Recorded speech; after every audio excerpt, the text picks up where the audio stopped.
EPI can cause uncomfortable symptoms because it's a condition where the pancreas doesn't release enough digestive enzymes to break down food. But EPI can be managed. Use the symptom checker on identifyepi.com and talk to your doctor about your symptoms. That's identifyepi.com. Sponsored by AbbVie. The Brady Farkas Show is produced and funded by WDEV and the Radio Vermont Group. We welcome listener feedback. Email your comments to wdev@radiovermont.com. The energy. The guy told me I was no spring chicken anymore, and that's why my ankle was still hurting. I'm 33, not 133. The passion. The Red Sox handling of Xander Bogaerts is a complete organizational failure. The opinions on all your favorite teams.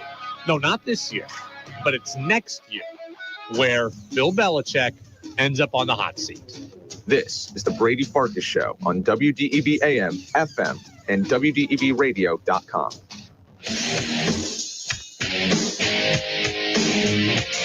What's up, everybody? Brady Farkas Show on a Friday on WDEV AM and FM and WDEBradio.com. Short show today. We're up until 6:30. Then we kick it on over to Norwich Cadets hockey. The Cadets are in Saratoga tonight, down in my neck of the woods, taking on Skidmore in the first of a two-game weekend for the Norwich. Norwich had won 4 straight, lost on Tuesday against Middlebury. Look to get back in the win column today.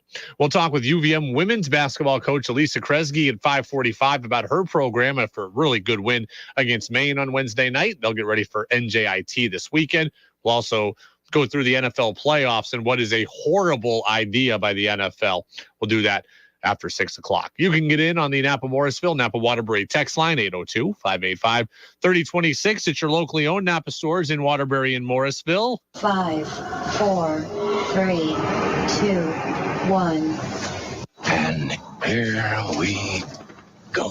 The opening thoughts on the Brady Farkas Show are brought to you by Sticks and Stuff and Swanton Lumber. They are Vermont's most complete locally owned home center with locations in Enosburg, Derby, Middlesex, St. Albans, and at Swanton Lumber. They're online at sticksandstuff.com. So UVM men's basketball beats Maine last night 66-45. Look, a win is a win, so ultimately I'm happy. Vermont needed a win. They got a win. They won by 21. They won at home. So, yes, ultimately I am happy. And 3-2 inside league play is a hell of a lot better than 2-3 inside league play. I get all that. But while I'm happy with the victory, at the end of the day, I'm not thrilled with what we saw last night. And I don't feel great still about where this team is at today. I do not feel any more optimistic this afternoon than I did yesterday afternoon. And going into that Maine game, I was hoping and expecting to come out feeling better about UVM.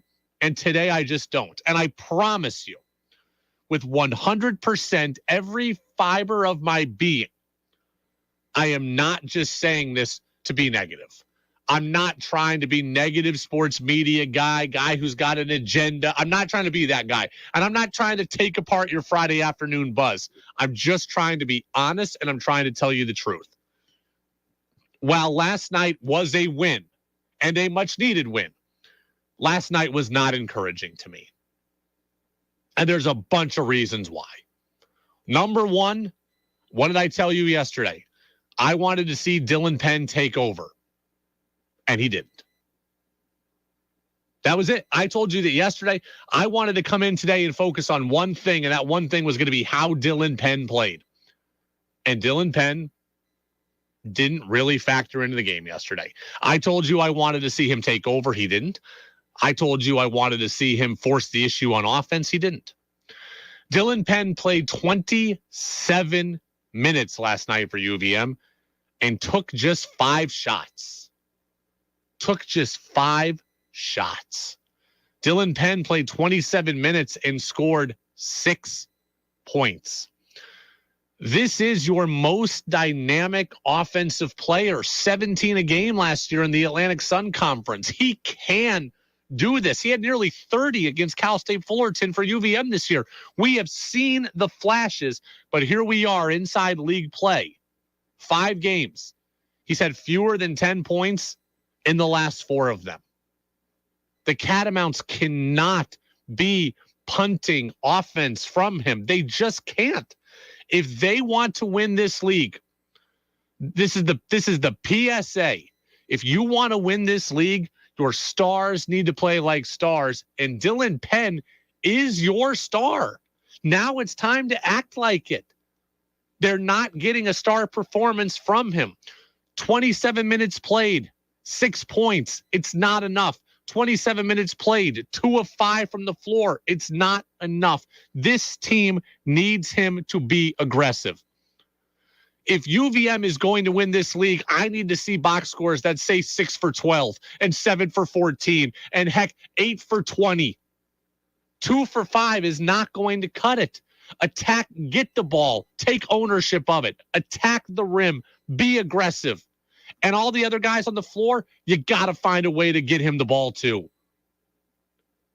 Dylan Penn is this team's most dynamic player. It is time for him to be that inside league play. And look,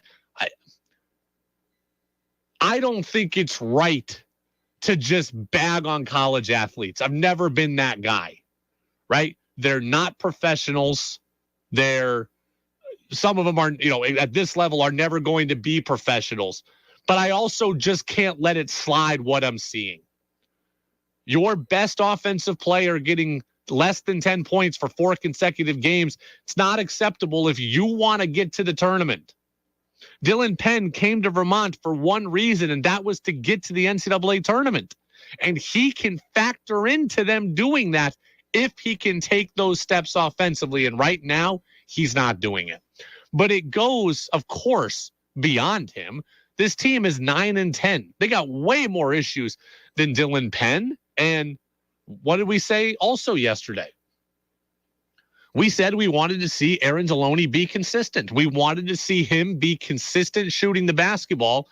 And there he was last night. 2 of 11 from the floor. 1 of 7 from 3. Dylan Penn is your best offensive player. He's not carrying the load. Aaron Deloney is your best shooter. He's not carrying the load. He had 7 points. 7 points. 1 of 7 from 3. Okay, he shot it well against Bryant. But in the other 4 conference games, Aaron Deloney is 4 for 24 from 3. An average of 1 for 6 from 3. He's too good to go 1 for 7. He's too good to average 1 for 6 from 3. 23 minutes played, just getting 7 points. Can't have this. Your 2 best offensive players, Penn and Deloney, combining for 13 points. Now that works against a winless in conference Maine team, but that doesn't work against almost anybody else. That's not me being a hater. That's just me keeping it real. I want UVM to win as much or more than any one of you do. But when your 2 best players combine for 13 points, you're going to have a really, really hard time doing it. Right? Maine is winless in conference. You play Binghamton, you play Lowell again, you play Bryan again. Your best players have to get better than 13 combined. Why else don't I feel great about UVM after the win? Because, again, UVM couldn't shoot. 7 of 25 from 3. It's not just Deloney scuffling. Finn Sullivan went 2 of 8 from 3. This is equal opportunity struggling nearly across the board for the Catamounts. And let's just be real about something. UVM does not have any size. We know that. We know they are not going to score down low. They are not going to be a team that can't shoot but gets easy buckets in the paint. That's not in their DNA. So if easy buckets in the paint are not in your DNA, then shooting better be in your DNA. And this team doesn't have that either. 7 for 25. Every time we look at a box score, it feels like UVM is 5 for 19, 7 for 25, 4 for 21. That's every night. UVM right now, I went and looked at the national statistics. UVM is shooting 33% from 3. 33%. 222nd in the nation.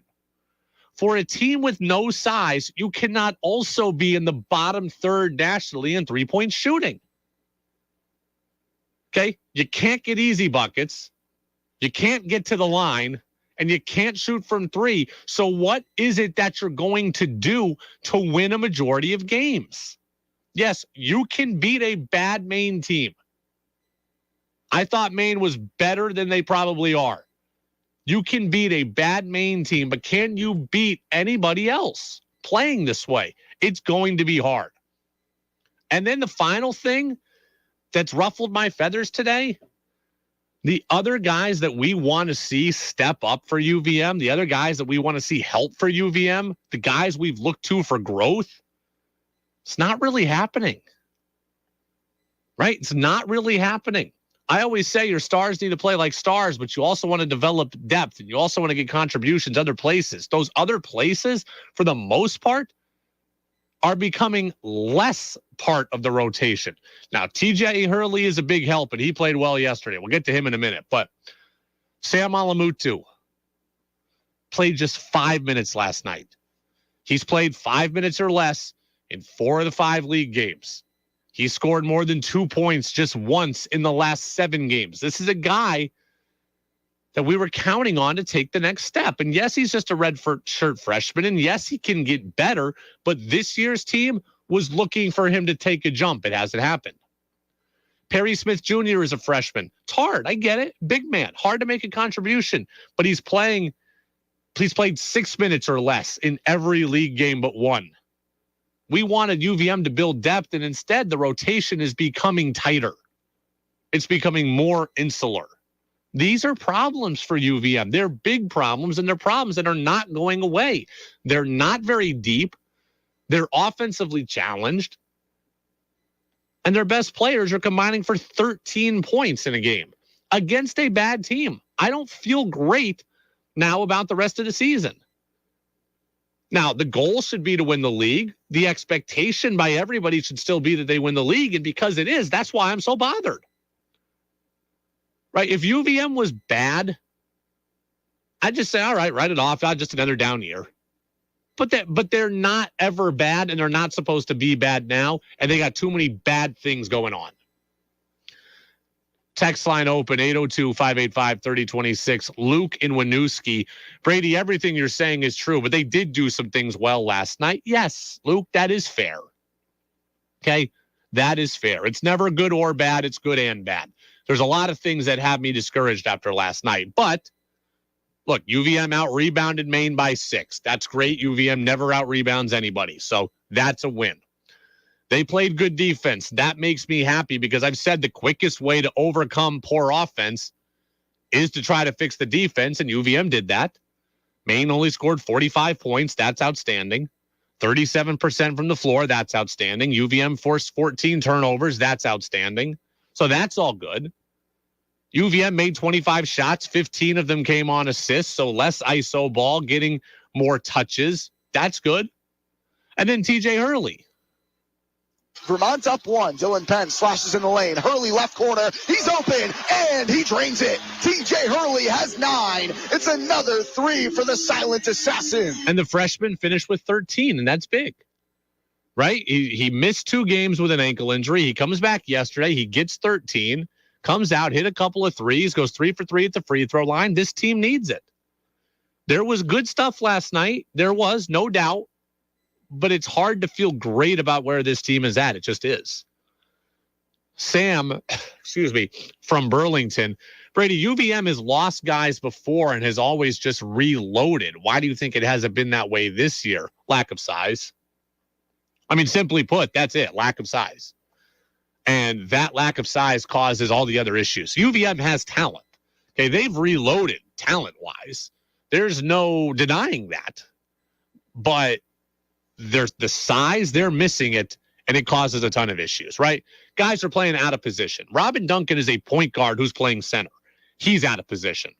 Hard for him offensively down there at times. Hard for him defensively down there at times. Hard for them in general to guard in the paint without a lot of size. Robin Duncan and Dylan Penn are now on the floor far too often, and neither one of them are good shooters. They're on the court together far too often. You're punting jump shooting from already 2 of your 5 spots. Rebounding is an issue because of the lack of size. The overall offensive flow is an issue because of lack of size. So not having a presence down low hurts the defense, hurts the offense, hurts the team. It is the Brady Farkas Show on WDEV, AM and FM, and WDEVradio.com. UVM men's basketball wins last night. Well, UVM women's basketball won a big game of their own on Wednesday when they beat Maine. First time in a decade they'd won on the road at Maine. So they won that game 61-52. The head coach of the UVM women's basketball team, Alisa Kresge, is joining me now. Coach Kresge, appreciate you being with us. Congratulations on the win. Good to talk with you again. How are you? I'm great. Thanks for having me. Excellent. I appreciate you being with us. Before we get to your team, I want to wrap up the talk we were just having on the men's side. And I don't want to ask you to comment on a team specifically that's not yours. I'm just curious from a coaching perspective, when you are struggling offensively, what's the first thing you do to try to rectify that? Try to figure out the confidence. We know they can hit shots. We know our players, their skill set. We know what they're good at. And a lot of times it's shots that we know they can make and they're missing those. So just trying to get them in the gym and seeing those shots go in. It's really about, honestly, a lot of times it's just giving them that confidence that we believe in them and we know we can do it. That's what I've seen with our players is confidence half the time. For this win for you guys over Maine, first win over Maine in more than a decade, Maine's first loss in the conference this year. And for as long as I've been following the conference, the last 7 years, it's been dominated by Maine and by Albany.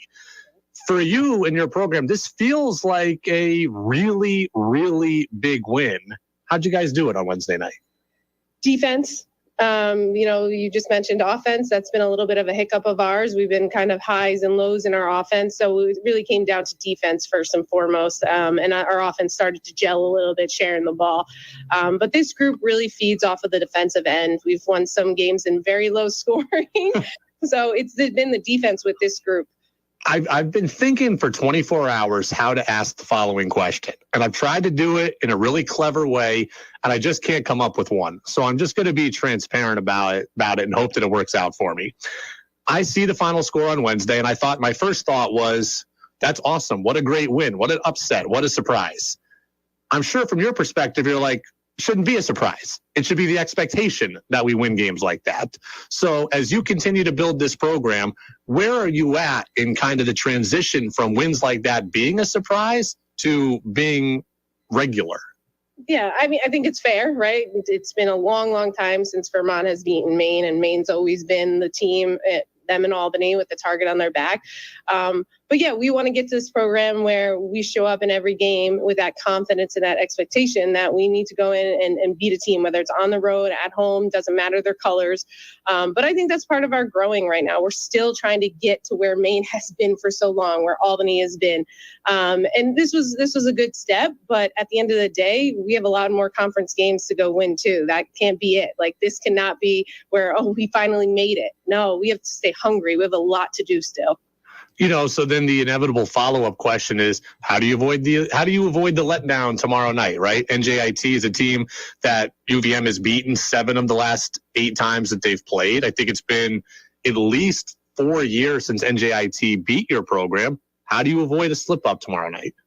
Yeah, we tell them you get 12 hours to enjoy that win and we're on to the next. We really, because of travel schedules, we haven't even gone back and watched our clips from Maine, which is a lot of times we like to do, either to learn from and continue to grow confidence, but we have to move on quickly. So we haven't talked about Maine. Obviously, it was a strong win on the road, but it doesn't matter anymore. Now we're on to NJIT, and that's the only game that matters. So trying to keep our players really focused, 2 feet in the circle of what today brings from us.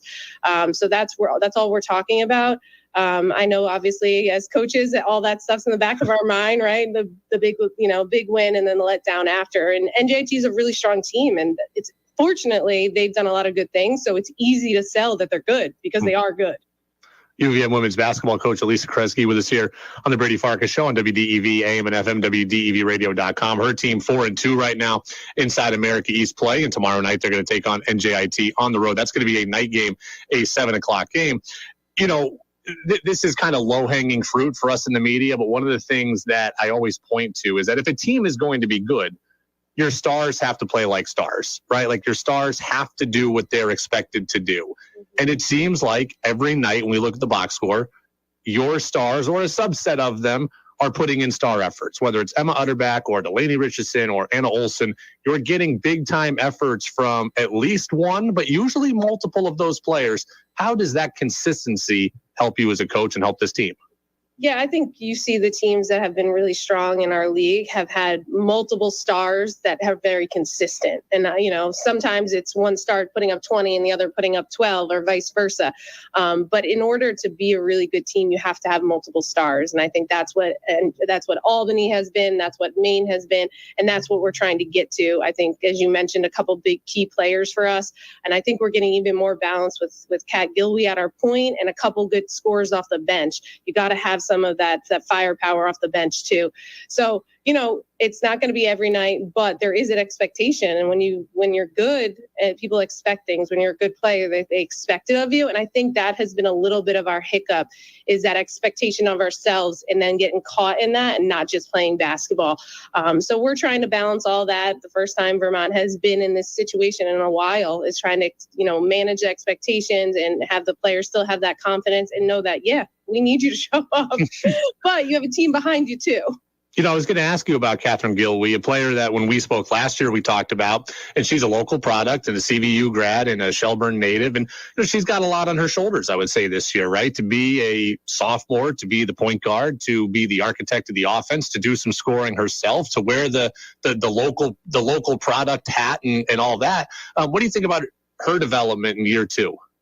I think she's made a huge jump. A lot of work she's put in the off season. And physically, like her size and her ability to play more minutes at a higher intensity, play defense that was a big key of hers, was the defensive side of this season. So she's just put in a ton of work, but she's also just cares about us. She doesn't care about herself. It's all about us. And I think that's what makes her special. And that's why I think she's a great role model for everybody in Vermont. But to see that local player do well at the college level, and you hear her talk, she's expected to go play D3 basketball. Mm-hmm. Obviously, she's a Division I player, but she has a pro work mentality. I am really mad at myself. I pride myself on being super knowledgeable and prepared. And this one had skipped by me until recently. I saw it on one of the local TV stations that Emma Utterback and Delaney Richardson played together growing up out in the Midwest. That's pretty rare that you get two lifelong friends coming from the Midwest all the way to Vermont. Their connection's got to be a huge, and chemistry, it's got to be a huge part of this team. I'm mad I missed that one. Absolutely. You hit the nail on the head. The recruiting process for both of them were very separate. They actually committed, basically trying to call me at the same exact time to commit, but didn't know about it. So they did it separately, and they both ended up at Vermont, which we're really excited about. Obviously, they've had just incredible success. But I think part of the growth that the program has had is because of their relationship. Obviously, they're talented players, but they get each other. They have different strengths. They know how to feed off of each other. So they have been a special duo to us in the growth of our program. This is your fourth year now as the head coach, but you've been around the program now for, I think, 7 years it is. So you've had your hand in a lot of things, but now that you're the head coach and you're in year 4, does it feel like the program is fully yours and fully has your imprint on it? Obviously, everyone's kind of your recruit, but just style of play, the culture, the buy-in, et cetera. Does it feel like it's fully the way you want it yet? I think I have a lot of pride in this program, and it really has nothing to do with me. It has to do with all the work that the staff has put in, the players have put in, who they are as people, student athletes. And I'm just honored to be sitting in this seat. But yeah, I take pride in what we have going on here. And I think it's a special group and we have a lot of growing to do, but I think we've done it the right way and we'll continue to do it the right way. This question had never really come to me until just a little while ago. And the reason why is I was looking at the local sports schedule for the weekend, and I just looked at Norwich, right? Division III, Norwich. And I saw, okay, their men and their women are playing tomorrow in the same location, and the women will play at 1 and the men will play at 3. Would you ever want to have a doubleheader with the men where your guys are playing on the same day at the same site? Would that be beneficial? Would that be fun? Would that be cool? Do you like this separate nature? Just kind of curious your thoughts on that. Yeah, I love it. I love the opportunity, one, to watch Coach Becker's crew ever play in person. That's always fun. But to the support, and our student athletes love it. there's a lot of logistics. That's is really the reason behind we don't have them, and that's for the league. But I love it. I love when we get, our schedules are off from the men and we're home and in town and we get to watch them, or when we're home and they're in the crowd watching our players. I think it's special. That's what college is about, is that whole community. So it is unfortunate that we don't get much of that, but I do love it. I think that's a cool way that some other leagues can do that. Different levels can do that. I think it's special. Are the logistics like on things like officials? You need 4 officials or officials doing 2 games in one day. Maybe they're the same officials, maybe they're not. But what are the logistical challenges? Because now it's kind of going noodle in my head here. A lot of it's facilities, right? Okay. So you have to have 4 teams. They have to have shoot-arounds, flipping the arenas over, things like that. A lot of it comes down just to the amount of hours we all need in the gym the day before, the day of, and then for the game. Gotcha. So it really comes down to that most of the times. All right. Well, I'm still thinking about it, though. Alisa Kresge, the UVM women's basketball coach, her team on the road at NJIT tomorrow. That game will be on ESPN Plus. They're all on ESPN Plus. So pack the gut for UVM women's hockey tonight. Go to UVM women's hockey tomorrow, and then watch UVM women's basketball tomorrow night as well. So, and then the men are back at it on Sunday on the hoops side. So, Coach, best of luck tomorrow. Congrats on the good win against Maine, and off to a 4-2 start in league play. And we'll continue following along. Thanks for the time. Thank you. Absolutely. Alisa Kresge, the UVM women's basketball coach. That would be so cool if you could do a men and women's basketball doubleheader.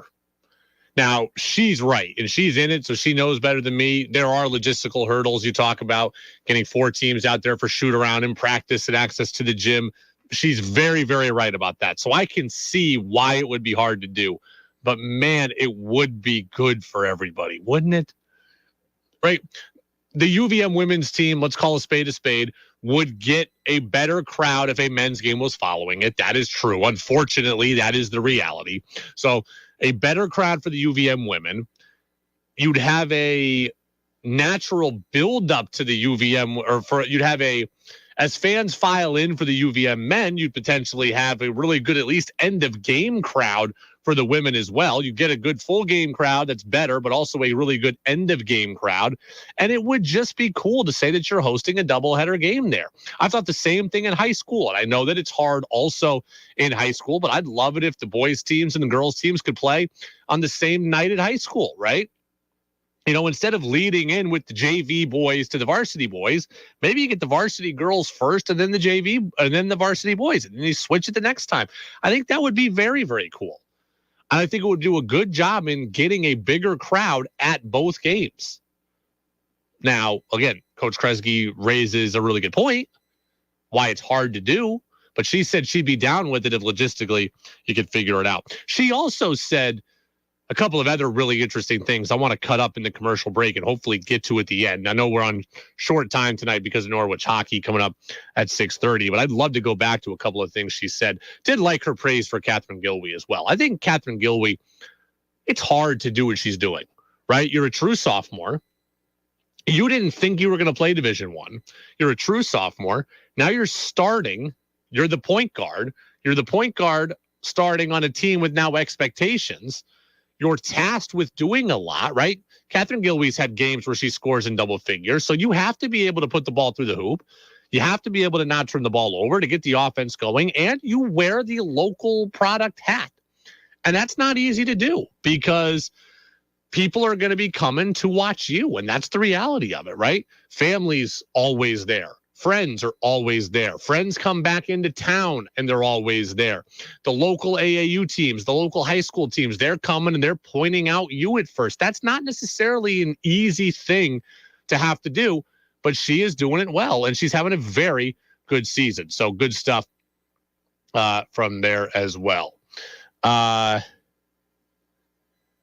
Text says, it's all fun to have 2 games at the same time until the girls lose and then are forced to sit and watch the guys' game when they just want to be out of there. I suppose you're talking about on the road because in theory, the girls' team wouldn't have to sit around and watch the men's team if they had lost. Or you're talking about in high school maybe, I guess. But look, that happens everywhere, okay? JV basketball team, I remember, right? JV basketball team lost. You got to sit and watch the varsity team to take the bus home. Guess what? That's life. Deal with it. I think it would be cool to have both teams playing at the same time. So We'll get the NFL weekend preview, divisional weekend preview. We'll talk about it next on the Brady Farkas Show on WDEV. This is WDEV, Vermont's news station, owned and operated by the Radio Vermont Group. From the top of Sugarbush, 96.1 FM, WDEV Warren and Waitsfield, 96.5 W243 Barrie, 98.3 W252 CU Montpelier, along with our founding station, AM 550 WDEV Waterbury Montpelier, streaming at WDEVradio.com. 91 years of serving Vermont, the friendly pioneer, WDEV.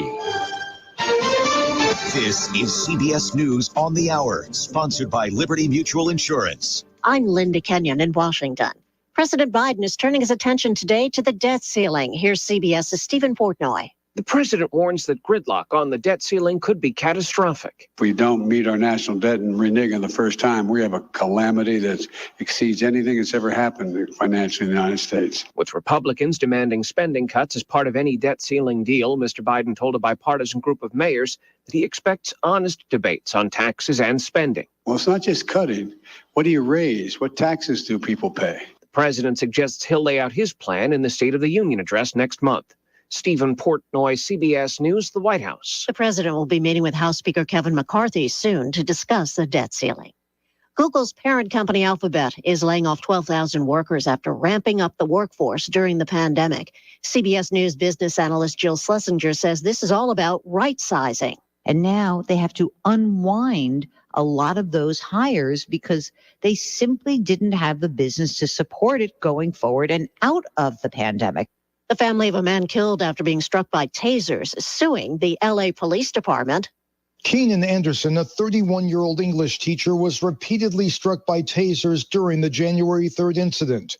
Police have described his behavior as erratic. Attorney Benjamin Crump represents Anderson's family. 6 times in 42 seconds. Crump says the police use of tasers was excessive. The companies even warned that it shouldn't be more than 3 tasers or it could prove fatal. Police say tests on Anderson showed cocaine in his system. Steve Futterman, CBS News, Los Angeles. Ukrainian President Volodymyr Zelensky is thanking a bipartisan group of visiting U.S. senators for $2.5 billion in U.S. aid. Thank you very much. And thanks to, again, I just want to repeat thanks to parties for such big help, support, and President Biden, Congress. In Germany, defense leaders are discussing weapons aid to Ukraine. General Mark Milley, the chairman of the Joint Chiefs of Staff, with why Ukraine needs continued help. From a military standpoint, I still maintain that for this year, it would be very, very difficult to militarily eject the Russian forces from every inch of Ukrainian-occupied or Russian-occupied Ukraine. Today marked the first March for Life in Washington, D.C. since the Supreme Court overturned Roe v. Wade. House Majority Leader Steve Scalise. That's what this year's march is all about. The next steps in a post-Roe era. Since then, several individual states have been tightening abortion restrictions. This is CBS News. Nobody should have to pay for one-size-fits-all insurance coverage. Liberty Mutual customizes your car and home insurance, so you only pay for what you need. Liberty Mutual Insurance. I'll second guest dinners with friends because they can be interrupted by diarrhea, gas, bloating, stomach pain, or oily stools. It turns out I have EPI, or exocrine pancreatic insufficiency, which means I'm missing the enzymes needed to digest food. My doctor prescribed Creon, pancrelipase, an oral prescription medication that replaces pancreatic digestive enzymes. Creon treats EPI due to cystic fibrosis, chronic pancreatitis, pancreatectomy, or other conditions. Creon may increase your chance of fibrosing colonopathy, a rare bowel disorder. Tell your doctor if you have a history of intestinal blockage or scarring or thickening of your bowel wall, if you're allergic to pork, or if you have gout, kidney problems, or worsening of painful swollen joints. Call your doctor if you have any unusual or severe gastrointestinal symptoms or allergic reactions. Take Creon as directed by your doctor and always with food. Do not chew capsules, as this may cause mouth irritation. Other side effects may include blood sugar changes, gas, dizziness, sore throat, and cough. These are not all the side effects of Creon. Creon is the #1 prescribed EPI treatment. Ask your doctor about Creon for EPI and visit creoninfo.com or call 800-633-9110 to learn more. That's CREONinfo.com. A country music star is dishing on some music and sweets. CBS's Deborah Rodriguez has the story. Dolly Parton celebrating her 77th birthday with a new tune, and she hummed a few bars for us. It's a song I kind of dreamed. It's called Don't Make Me Have to Come Down There. It's like God talking, like, don't make me have to come down there. My children, you had best beware. I've let you try my patience as all good fathers do, but you're on my last nerve. I have had it up to here with you. I am still the boss here. Dolly's also introducing some new signature Duncan Hines offerings. We thought, well, gotta have some biscuits, gotta have some cornbread, you gotta have those fudgy brownie mix. And I can take you out. Deborah Rodriguez, CBS News. David Crosby's death is mourned throughout the music world. Almost cut my hair. He died yesterday at the age of 81. Lindy Kenyon, CBS News. Make your opinion heard by texting onto the Brady Farkas Show at 802-585-3026. This is Freddie Coleman of ESPN, and you're listening to Brady Farkas Show right here on WDEV and WDEVradio.com. Welcome back in, Brady Farkas Show right here on WDEV, AM and FM, and the aforementioned WDEVradio.com. Norwich hockey is going to come your way in about 30 minutes. We're going to get out of here in about 25 minutes, send it over to Saratoga to the rink at Skidmore, where Norwich needs another victory today inside New England Hockey Conference play. I want to get to our NFL previews here momentarily for the weekend, but I want to start with an NFL story that really, really has me bothered. The NFL may very soon start making it the norm to have neutral site conference championship games. So here's where this comes from, right? Here's the bottom line. Because of the Damar Hamlin situation, because the Bills and Bengals game was not finished, the AFC title game could feature a Bills team and a Chiefs team that played an uneven number of games, and we wouldn't really know who the number one seed is. So because we don't technically know who the number one seed should have been, in this year and this year only, the AFC title game, if played between Kansas City and Buffalo, is being played at a neutral site. That site will be in Atlanta. That was the idea behind it, right? Because of the Damar Hamlin situation, we wouldn't know if Kansas City or if Buffalo really would have been the one seed. So to avoid issue, they're playing it this year at a neutral site, if it gets there, right? If Jacksonville wins or if Kansas City, if Cincinnati wins, it all goes by the wayside. But if it's Kansas City and Buffalo, it's a neutral site AFC title game. Well, the league is obviously prepping for if that happens. They've started selling tickets to a neutral site AFC title game. And the reports are out that the sales have been awesome and that people are excited about it. And now the NFL is seeing dollar signs. The NFL has put out how good their sales have been. The NFL is pointing out the fact that, hey, a neutral site title game could really work. There's real interest in it, right? Both fan bases get involved, and because both fan bases are involved, you can jack up some prices because now there's more competition and you can make more money. So now these smart pundits around the league are speculating, well, hey, if they see it working now, then they're probably going to look at doing it later. So neutral site title games just might become the norm in the future. And for me, this is disgusting on so many levels, both football related and non-football related. Number one, leave it to the NFL to profit off a very near tragedy. The NFL does a lot of cringeworthy things, right? Domestic violence handling in the past, things about kneeling for the anthem, things about player safety. The NFL does a lot of cringeworthy things, but this is right near the top. Damar Hamlin almost died on the field. It's not an overstatement. Damar Hamlin almost dies. And the NFL then, takes the solution to a scheduling problem and possibly just decides to turn it into more and more millions of dollars. That to me is completely wrong, right? So a near-death experience happens and now you use the solution to that to see a financial opportunity, I'm not down with that. And you shouldn't be down with that either.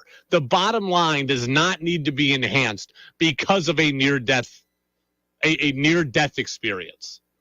Not cool on the NFL's part. But leave it to the NFL to capitalize on something so grotesque. So the NFL makes a solution to a one-time, once-in-a-lifetime, I hope, issue with Damar Hamlin. And they take that solution and they say, whoa, just might be able to make some more money out of this if we do this all the time. That's what people are predicting. And if it happens, that to me is gross. 2, environment's sake, this is wrong.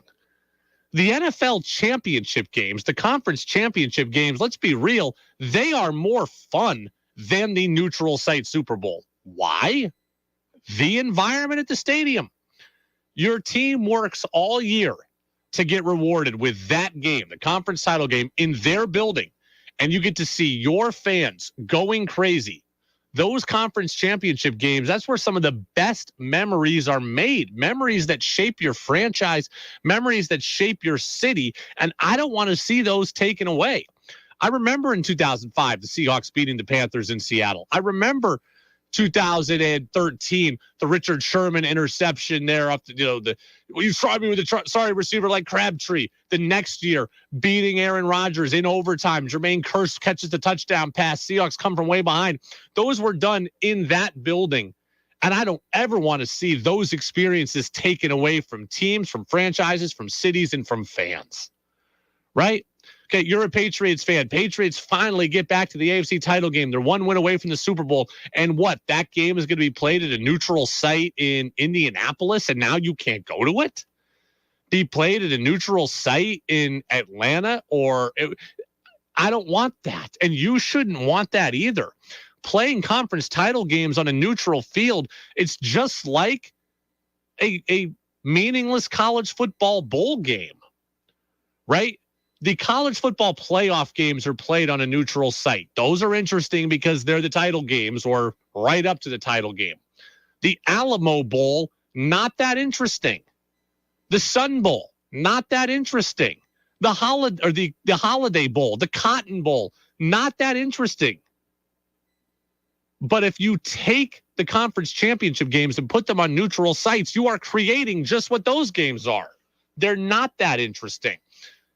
There's a reason why when the college football playoff expands, they're trying to put games on campus because of the environment. And here the NFL is maybe trying to take it away. Not a good idea.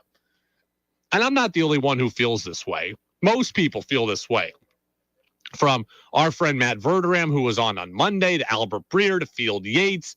Everybody agrees conference championship weekend is best played in a city's own stadium.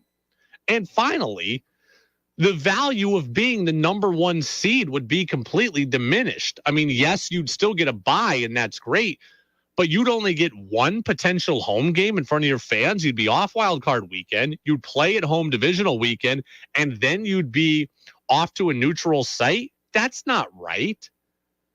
If you're the number 1 seed, don't you want to play in front of your home fans twice before the Super Bowl? The number 1 seed is supposed to give you every possible advantage. And if you take away really home field, then the only advantage you're getting is the bye. And maybe a team decides if they can't get home field, if they can't get the 1 seed, well, week 17, 18, we're going to sit guys now. It's now no longer worth it. We're going to have load management. Does the NFL really want to see that? How about this? If you're the 1 seed, you only get 1 home game. But if you're the wild card team, if you're playing a wild card weekend, you could get 2. How is that right? I just nothing about this makes sense with the exception of dollars. And I know the NFL is all about dollars, but come on. Be about respect and tradition just one time. Respect the Damar Hamlin situation. Don't try to use it to your dollar advantage. And honor the tradition of the league where the best memories are made conference championship weekend being in your building, being in your stadium. I mean, this is an absurd plan here, potentially. This is an absurd plan. Text says the NFL is taking advantage of the Damar Hamlin situation. That is awful. Yes, it is. It's absolutely awful. It is absolutely awful to take advantage of the Damar Hamlin situation. You do not use tragedy for profit. Text says, Brady, come on. You got 20 minutes left. Where's the NFL preview? You said you'd get to it now. You're wasting time with off-season convo again. This is about the playoffs. There's a neutral site championship game this year, potentially. And then next year, they could say, we're going to do this all the time. So, yeah, we're going to fight against it today. But don't worry, for the angry texters, we will, in 2 minutes, get to your weekend preview and my predictions. I'm full of them. That's next on DEV.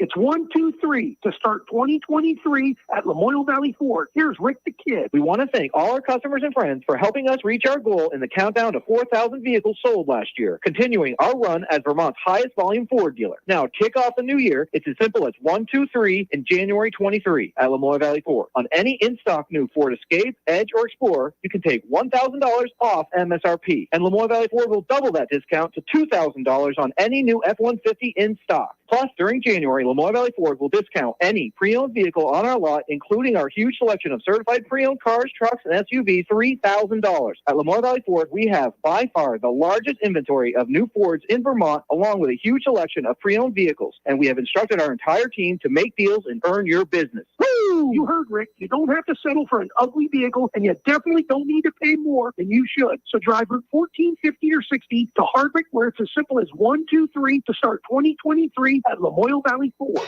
Giving everything you've got on every possession. Working with and supporting your team at every turn. Treating each team member with respect. Making sure you give your best every time. This is the essence of high school sports. It's also what we believe at Nelson Ace Hardware. At Nelson's, each team member gives their all and does their best for every customer. This is Bob Nelson of Nelson Ace Hardware. Linda and I appreciate not only your support of Nelson Ace Hardware, but your support of local area sports as well. Enjoy listening to the game, and remember, life is challenging, so play hard. The world is a constantly changing place, and being informed has never been more important. This is Steve Kathan. WDEV, Vermont's news station, and CBS provide you with up-to-the-minute news and information. Whether it's top and bottom of the hour news, breaking news, or special events, if Vermonters need to know, you can trust that WDEV and CBS will inform you. WDEV, keeping an eye on Vermont, while CBS keeps an eye on the world. WDEV also serves the Northeast Kingdom at 101.9, W270BR Island Pond. Want Brady to hear your opinion on the sports stories of the day? Text in at 802-585-3026. This is Field Yates of ESPN, and you're listening to the Brady Farkas Show on WDEV Radio and the WDEV app. All right, let's get to our wild card weekend. I take that back. Our divisional weekend previews here and predictions. Things, just kind of a bulleted list of things to watch for this weekend. Just some thoughts. I think Cincinnati has a really good chance to beat Buffalo. I think Cincinnati is very, very scary. And this is more anecdotal rather than stats-based. But I think Cincinnati is motivated. I think they have all the skill pieces. Sean McDermott, the Bills head coach, said they might have the best skill players in the league. They've got Joe Mixon. They've got Jamar Chase. They've got T. Higgins. They've got then Joe Burrow at quarterback. I think the Bengals come in completely wired for this victory, and they're not afraid to go on the road, right? The Bengals won 2 road playoff games in 2021. They won at Tennessee. They won the AFC title game in Kansas City. Now, Buffalo's really good. They're 4-0 at home in the playoffs under Sean McDermott. But I think I think Cincinnati absolutely can go in there and win this game. I absolutely think that Cincinnati can go in and win this game. And if the Bills are going to turn it over a bunch like they have been, then you should have faith that Cincinnati can win it as well. Number 2, on that note, Josh Allen has a lot of pressure on him this weekend, and everybody sees it, okay? Allen's turning the ball over at a high rate, okay? Allen turned the ball over 3 times last weekend. He led the league in turnovers in the regular season with 19. Only 2 players in NFL history have led the league in turnovers and still reached the conference championship game in the last 45 years. Eli Manning and Jim Kelly. Only 2 players have led the league in turnovers and still reached the conference championship game. The Bills were the preseason favorite maybe to get to the Super Bowl. They looked like world beaters through the early part of the season. They steamrolled their division. The Bills should be in the Super Bowl. I think the Bills are the best team when everything is playing perfect in the NFL. They have shown some nicks in the armor here several times throughout the season. They have slipped up. Allen is great, but he has slipped up. I was talking to an insider the other day who said the Bills just don't play a lot of normal games. I think it was Matt Verderam on this show who said, like, their offense seems to be let Allen do superhuman things and take a lot of chances. Josh Allen's got pressure on him. Take care of the football. You are at home. Your team should be in the Super Bowl. Now you got to make it count. Now you got to make it happen. And we'll see if he can do it. Freddie Coleman of ESPN Radio said that Allen's under the most pressure of anyone this weekend. Not Dak Prescott, not anybody else. Said that this is a defining game for Allen. This is more of a defining game for Josh Allen compared to Joe Burrow. I'm not saying it's going to be the most pressurized game he's ever been in his NFL career. He's played in an AFC Championship game. He's played against Kansas City twice. Patrick Mahomes has gotten his ring. Joe Burrow came pretty close to getting one. He has not been able to get to that Super Bowl, and especially when this Bills team coming into this year, they were the odds-on favorite. They were the odds-on favorite. Everybody high on Buffalo. I was high on Buffalo. When we would do your NFL team in 3 words or less, the Bills were, I even remember saying best in league, best in NFL. And they have shown some nicks, and they got away with it last week against Miami. They got away with it against the Patriots the week before. You cannot afford to screw around here, because if you do, the Bengals are good enough to take advantage.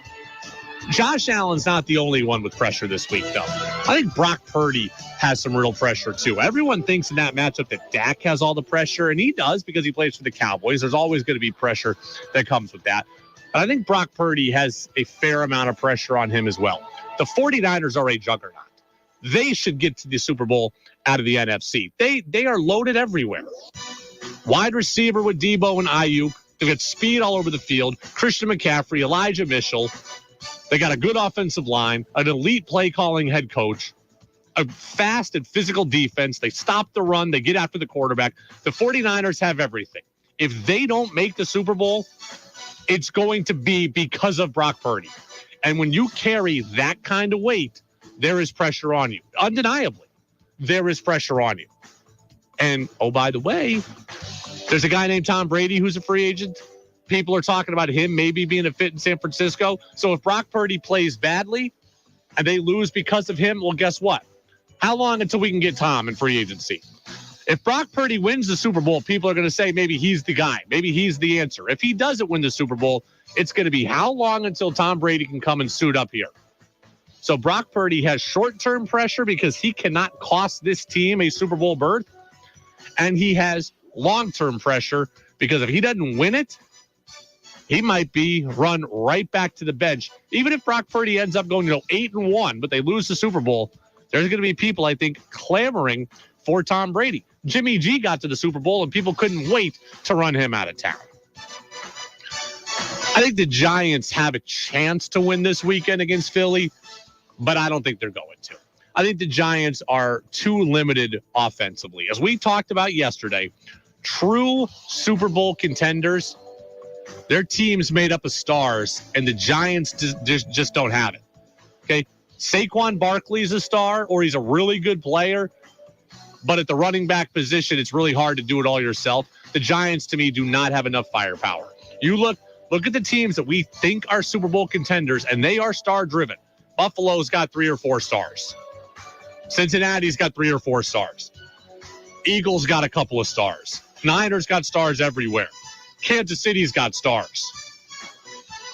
Giants, they got Saquon, who's really good, and they got Brian Dable, but they do not have enough stars, and I think this is where the end of the road comes in. Now, third time playing a divisional team, familiarity, can they keep it close and interesting? Yes, they can, but I don't think they're going to win this game. This is a fascinating quarterback matchup, by the way. Jalen Hurts ran for 760 yards this year. Daniel Jones ran for 708. It's the most ever quarterback rushing yards combined in a playoff matchup. It's the first playoff matchup in which both quarterbacks ran for 700 yards or more in the regular season. Jones ran for a bunch via scrambles. Hurts ran on a lot of designed rushes. The Eagles, though, they don't allow a lot of yards to quarterbacks. So part of the reason the Giants got past the Vikings is Daniel Jones' legs and his capability. He ran it 17 times against Minnesota. The Eagles allow, the Eagles are 32nd in the league against quarterback runs. I mean, so I think that Daniel Jones is going to have a harder time moving the football on the ground, and the Giants, therefore, aren't going to have as many answers. And finally, people are forgetting about Patrick Mahomes.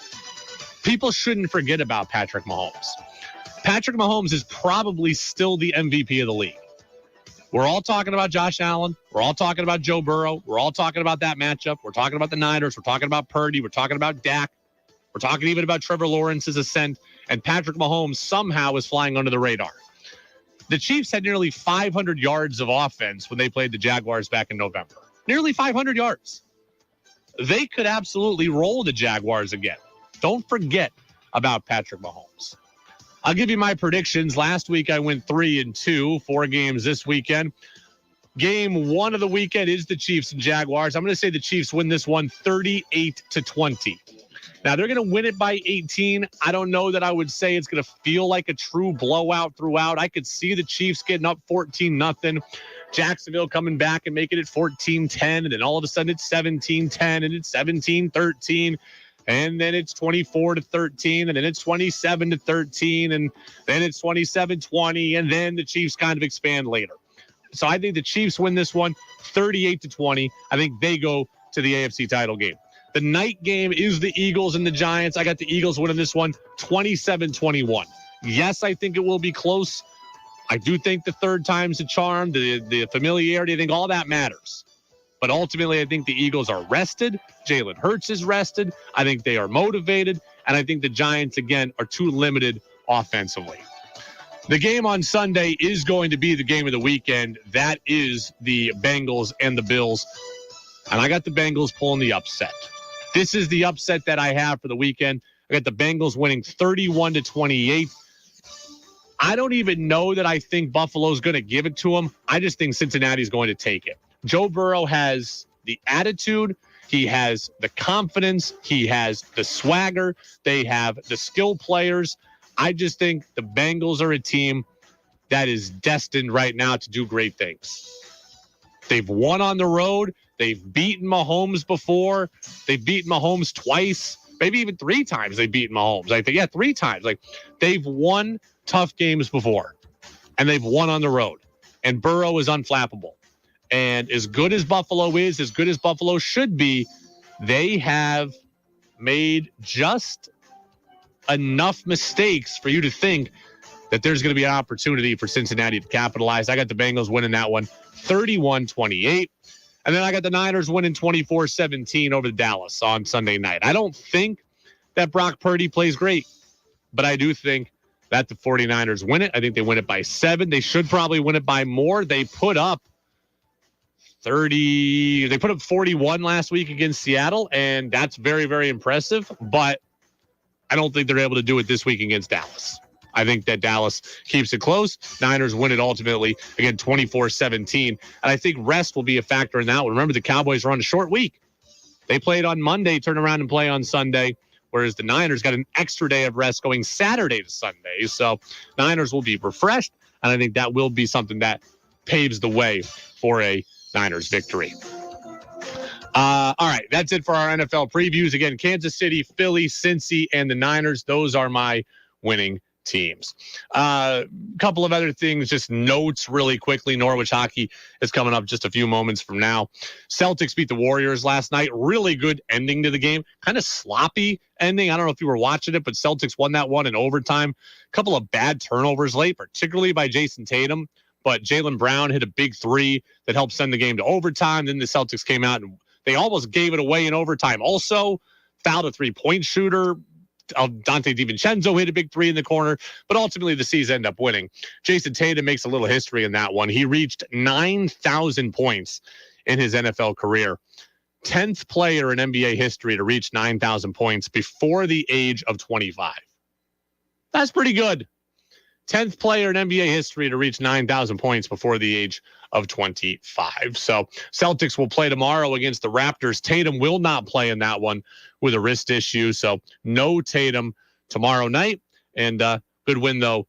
It was good to see the Celtics play level-headed against Golden State. Right? They were so psyched out about Golden State and the finals rematch and all that when they played them in Golden State. They ended up kind of getting blown out and run off the court. It was a Saturday night game on ABC. Yesterday, they were more calm. They were more cool. They were more collected. They were more composed. And ultimately, they get a win. Now the challenge is to not let down, and then without Tatum, to come back and try to beat Toronto. That's going to do it for us here on the Brady Farkas Show. Norwich is taking on Skidmore. They're down in Saratoga. The Cadets looking to get back on the winning trail after having lost that game on Tuesday against Middlebury. Good local hockey scene all weekend. They're packing the gut right now. UVM women. The men are taking on Boston College in about a half an hour. The women are taking on Northeastern tomorrow, number 7 nationally. Middlebury's playing Colby tonight. Plattsburgh's playing Oswego. A good local hockey weekend. And I want to thank Alisa Kresge, the UVM women's basketball coach, for stopping by as well. Her team taking on NJIT tomorrow night. We'll ship you out to Cadets hockey coming up next. Go download the Brady Farkas Show podcast on our podcast channel, Apple Podcast, Spotify, and at WDEVradio.com. Have a great weekend, everybody. We'll see you on Monday when those championship games are set. Hi, this is Ashley Laferia, and I'm a registered nurse and long-term care coordinator at Central Vermont Home Health and Hospice. CVH